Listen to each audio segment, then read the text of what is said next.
दर्शन news. नमस्कार, मैं मनोज कुमार सिंह। आइए आज हम लोग रिविलगंज प्रखंड के औली गांव स्थित उत्क्रमित कन्या मध्य विद्यालय के कार्यालय में मौजूद हैं और सरकारी विद्यालयों की तमाम शिकायतें आपको देखने सुनने को मिलती हैं।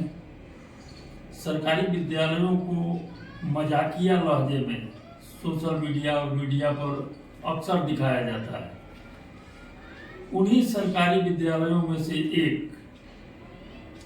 औली गांव में स्थित, जहां दलितों और पिछड़ों की संख्या 90% के आसपास है, उस माहौल में इस विद्यालय ने जो मुकाम हासिल किया है वह अन्य विद्यालयों के लिए प्रेरणा का स्रोत है, अनुकरणीय है।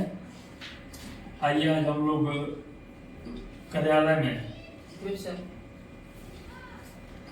प्रधानाध्यापक महोदय से बात करते हैं। यूं कहें कि दो प्रधानाध्यापक इस विद्यालय में मौजूद हैं और विद्यालय की व्यवस्था के संबंध में चर्चा करते हैं। सबसे पहले अवधेश पांडे जी, वर्तमान प्रधानाध्यापक, कब से आप विद्यालय के प्रधान शिक्षक के रूप में हैं? यहाँ पर मैं 2019 के प्रधानाध्यापक के पद पर तैनात। जी, 2019 से 2026 के बीच में जी आपको कौन सी विशेषता और कौन सा अनूठा प्रयास आपने किया ताकि अन्य विद्यालयों की तुलना में इस विद्यालय को बेहतर साबित किया जा सके? हाँ जी, सबसे पहली तो बात है कि हम लोगों ने सरकारी योजनाओं को अक्षरशः अभिभावकों तक, छात्रों तक पहुंचाया।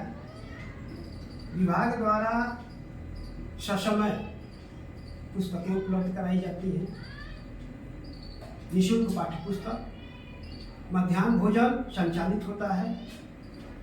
इसके अलावा आपको पोशाक, छात्रवृत्ति की राशि भी विभाग द्वारा ससमय उपलब्ध कराई जाती है। इन सभी चीज़ों को हम लोगों ने छात्रों तक ससमय पहुंचाया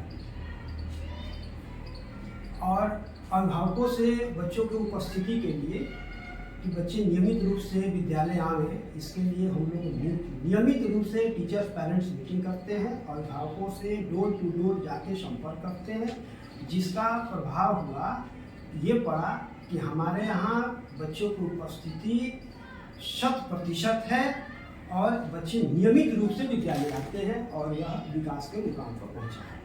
विद्यालय में शिक्षकों की संख्या कितनी है? विद्यालय में शिक्षकों की संख्या तो अगर अनुपातिक देखा जाए तो ठीक है, लेकिन 6 to 8 के शिक्षकों का अभाव है।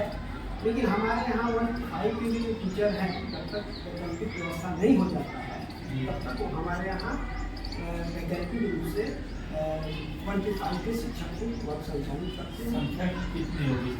शिक्षकों की संख्या 16 है। छात्र वर्ग कितने? 1 to 8 कक्षा है?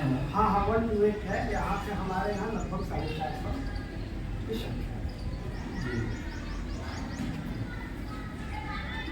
विद्यालय के लंबे समय तक प्रधानाध्यापक रहे, राष्ट्रपति पुरस्कार प्राप्त शिक्षक, शायद सारण जिला में इकलौते शिक्षक हैं जिनको राष्ट्रपति से वर्तमान में तो यही रह गए हैं जी पुरस्कार मिला। कितने समय तक आप विद्यालय में प्रधानाध्यापक के पद पर रहे? मैं 2007 से लेकर 2019 तक और यही स्वर्णिम काल रहा मेरे और मैं लंबे समय से रहने का और ईमानदारी से अपने कर्तव्य करने का मैंने अभिभावकों पर भरोसा किया और उस भरोसा का मुझे बहुत मिला, क्योंकि आजकल आमतौर पर यह पाया जा रहा है कि विद्यालयों की जमीन आम पब्लिक अतिक्रमण करके रखा। ठीक उसके विपरीत मेरे यहाँ लोगों ने खुलकर दान दिया, जिसका नतीजा हुआ कि मैं आज 20 कट्ठे 1 बीघा में मेरा विद्यालय स्थापित है और विद्यालय की साफ सफाई अनुशासन यह हमारी प्राथमिकता है। आप 2007 से विद्यालय 2007 में आपको क्या मिला था यहाँ? 2007 में तो मुझे प्राइमरी स्कूल के रूप में अपग्रेड तो हो गया था, 1 to 5 से 6 to 8 मुझे मिला था, लेकिन मैं गांव के सामुदायिक भवन में, जो मैं 2001 में यहाँ योगदान किया, और सामुदायिक भवन यानी 2 कमरे के विद्यालय 1 to 5 का था। मैं आया तो द्वितीय शिक्षक हुआ, पहले से एक महिला शिक्षिका थी और हम दोनों आदमी ने काफ़ी मेहनत किया। नतीजा हुआ कि 2005 में अपग्रेड हो गया। 2005 से 2007 तक काफ़ी मशक्क़त और संघर्ष करना पड़ा, क्योंकि 2 ही कमरा में 8 तक स्कूल चलाना पड़ा। फिर आपको सर्व शिक्षा अभियान तो 2005 से लग गया अपने बिहार में, तो राशियाँ जहाँ जहाँ विद्यालय अपग्रेड हुई थी वहाँ भवन बनाने के लिए राशि आवंटन होने लगा कार्यालय से। तो मुझे भी राशि प्राप्त हुई, जिससे मैंने 4 कमरा पुराने जमीन पर, जहाँ प्राचीन काल से विद्यालय स्थापित था, वहाँ मैं 4 कमरा बनवाया।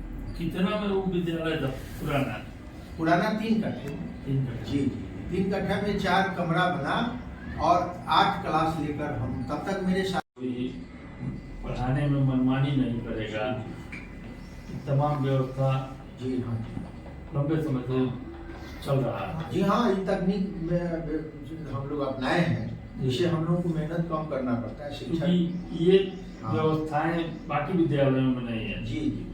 और मध्याह्न भोजन के मामले में भी कहीं कोई शिकायत? जी ना, वही तो कोई शिकायत तो एनजीओ के माध्यम से उपलब्ध कराया जाता है। एनजीओ के माध्यम से बना बनाया मेनू के अनुसार जी, उपलब्ध बना कराया बनाया जाता है। जाता है।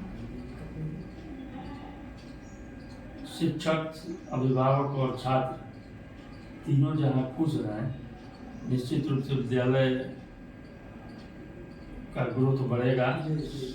और इन्हीं शुभकामनाओं के साथ एक सवाल, अंतिम सवाल, अन्य विद्यालयों के लिए जहाँ ये इन व्यवस्थाओं से जो विद्यालय वंचित हैं, उनके शिक्षकों को क्या करना चाहिए, एक लाइन में बता दें।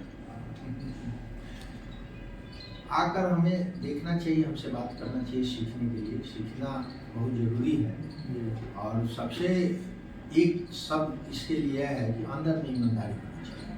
जी। कार्य करने की क्षमता और ईमानदारी, तो फिर अपने आप स्वतः आपको रास्ता मिलते चलेगा। बहुत बहुत धन्यवाद। अभी हम लोग औली कन्या मध्य विद्यालय के प्रधान शिक्षक अवधेश पांडे जी और लंबे समय तक उप प्रधान लंबे समय तक प्रधान शिक्षक रहे